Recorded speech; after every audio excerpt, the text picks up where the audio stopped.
Rebecca Solnit here in San Francisco, where I've lived all my adult life, writing books and making trouble. Hello, Rebecca. Thanks so much for joining us. I would like to start this interview by asking you why it's not too late to change the climate story from despair to possibility. A lot of people think it is too late, that we've missed the chance to do something about climate. It will never be too late. There will always be something worth doing. But we're in what I call the decade of decision, where what we succeed in doing in the next several years or fail to do will determine the kind of earth we live on, and the we should be all life on earth for the next several thousand years. So it's urgent, but it's not too late. And really, that sense that it is too late, that fatalism, is part of why a lot of people aren't participating. When have you met Thelma, and when have you decided that you would work on this book together? It's quite a magical story. When the pandemic began, I started telling fairy tales online because it felt like, particularly for children, what had just happened to us was like a fairy tale. Suddenly you're isolated and you have to perform these very strange tasks, and life is not at all what you expected and is very dangerous as well.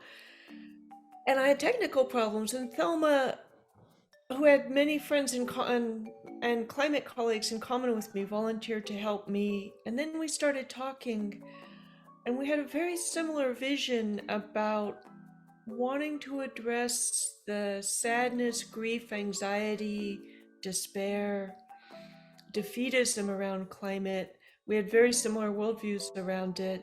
And so we decided to do a project together. And then it took us really almost 2 years of talking to launch the website and social media.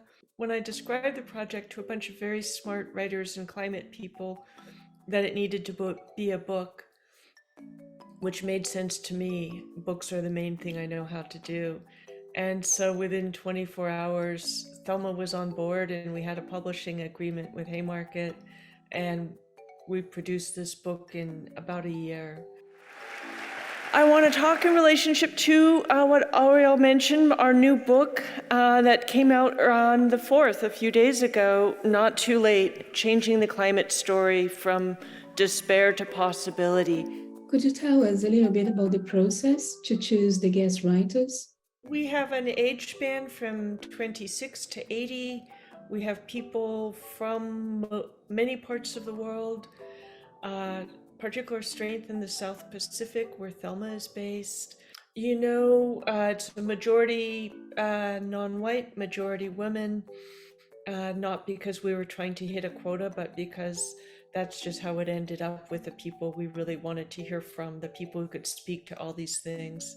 And all of them amazing, from Adrienne Marie Brown to, who's a young Black activist in North Carolina, to Roshi Joan Halifax, who's an 80-year-old Buddhist leader and anthropologist, to Farhana Sultana, who's a geographer and climate-focused scholar from Bangladesh. And why it's so important to speak about abundance in times of climate crisis? We live in an era of scarcity of hope, austerity, and renunciation around clean politics, clean air, clean water, clean soil, clean food, health, strong communities, confidence in institutions, democracy, etc. And so we try to stand the conventional worldview on its head to say the age of scarcity and renunciation is where we are now, in a world dominated by the literal, physical, and political poison of fossil fuels, in the world that we can create with the transition we need to make out of the age of fossil fuel. Could be an age of abundance and plenty, an era of hope, of confidence in the future, of stronger social ties and stronger communities, more time, because people are often so harried for time now. If you don't have to consume as much, you don't have to produce as much. A time of more abundance of nature and time in nature, reversing all that, I think, is a really valuable exercise for making people as enthused about the one possible future, even while we need to be scared about many other possible futures. Some climate experts define sufficiency as one of the most interesting words and concepts in the last IPCC report.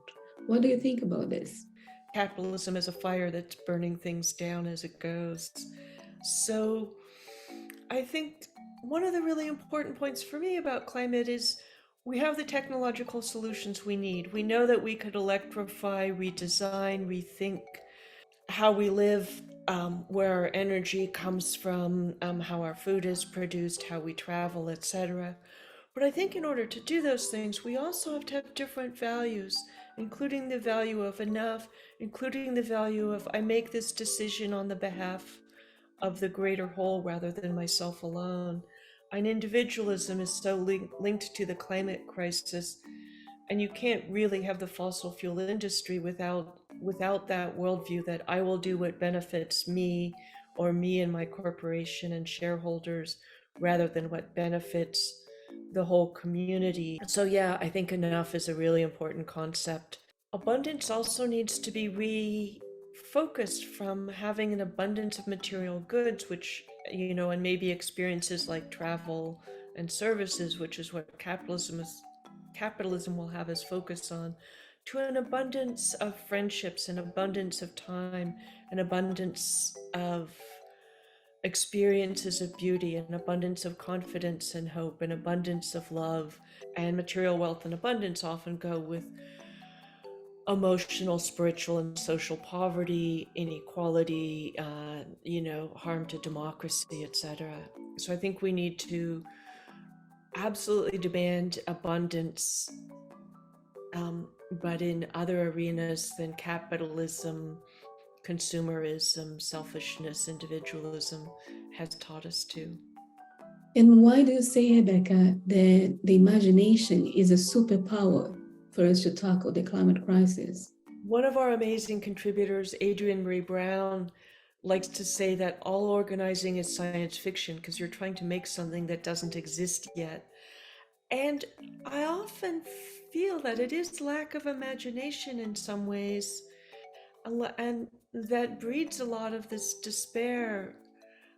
Lack of imagination that things could be truly different, lack of imagination that we could win. That's also lack of memory. If you have a strong historical memory, if you talk to old people who've participated deeply in politics, you know the world has changed profoundly in the last 50 or 60 or 100 years. It's changed technologically, it's changed socially, it's changed ecologically for both the better and the worse. And you also know that most of the good changes were brought about by grassroots movements that often started with a few people, often people who are considered to be insignificant, powerless, marginal. For me, it's not confidence that everything will be fine. I call that optimism. Hope is a sense of the possibilities and imagination, and hope, therefore, are very closely tied. And hope is, in some sense, a creative imagination about the future with maybe some will to bring it about. Because hope without action is as worthless as action without hope is. We had so many climate disasters and actually also some massive environmental crimes in Brazil in the last years. And I think if you could share some of your thoughts about this might be very helpful for us, actually. I think something that's more and more clear or more and more recognized is that we need democracy to address the climate crisis, and that the climate crisis exists in part because of a democracy crisis. The great majority of people on Earth take climate seriously. They want to see climate action. They're ready to see the world change. It's only the vested interests, the minority of people on Earth benefiting from the status quo, who are also the minority elite creating the majority of climate harm, who do not want to see change. And so what's good for democracy is good for the climate, and maybe what's good for the climate is good for democracy. particularly dismantling these status quo things than the fossil fuel industry, and the powers that support it when, as with many governments in the Middle East and some governments in this hemisphere, when they are the fossil fuel industry, essentially as Canada, Mexico, Venezuela, to some extent Brazil, the US, etc. are. So yeah, I think those things are so connected. And then also what we see in disasters that was so interesting that I learned when I wrote A Paradise Built in Hell, my book about disaster, is that the people who really panic in disaster are the elites, because they see they see one thing very accurately, that they've lost control of the situation and they don't feel safe unless they're really in control in a dominating authoritarian way. The more dominating and authoritarian, the better. I think they justify their own behavior by believing that all human nature is as selfish, as greedy, as ruthless as they are.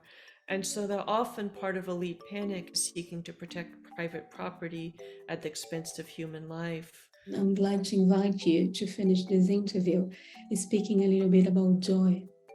I think there's been a lot of joylessness on the left, that the left has often seen the world in terms of scarcity and, war and conflict. It's been this very macho worldview, often, I think, very puritanical and Christian about sacrifice and austerity and renunciation. Nobody should have pleasure and beauty until everybody does, and since there will never be a moment when absolutely everybody does, you shouldn't have those things. So I think they should be part of our goals, and they should be goals that everybody should has the right to them. Everybody should have them. I'm also have been all my activist life around movements that believe you should embody what you aspire to. You can't get to a more beautiful world through ugly means. You can't get to abundance through kind of emotional austerity. You can't get to kindness through cruelty. And that these things are not weaknesses as they're often seen in a very macho way. These things are powerful. And that the world we want to make, in a world of healthy nature, is abundant, is beautiful, and gives us joy.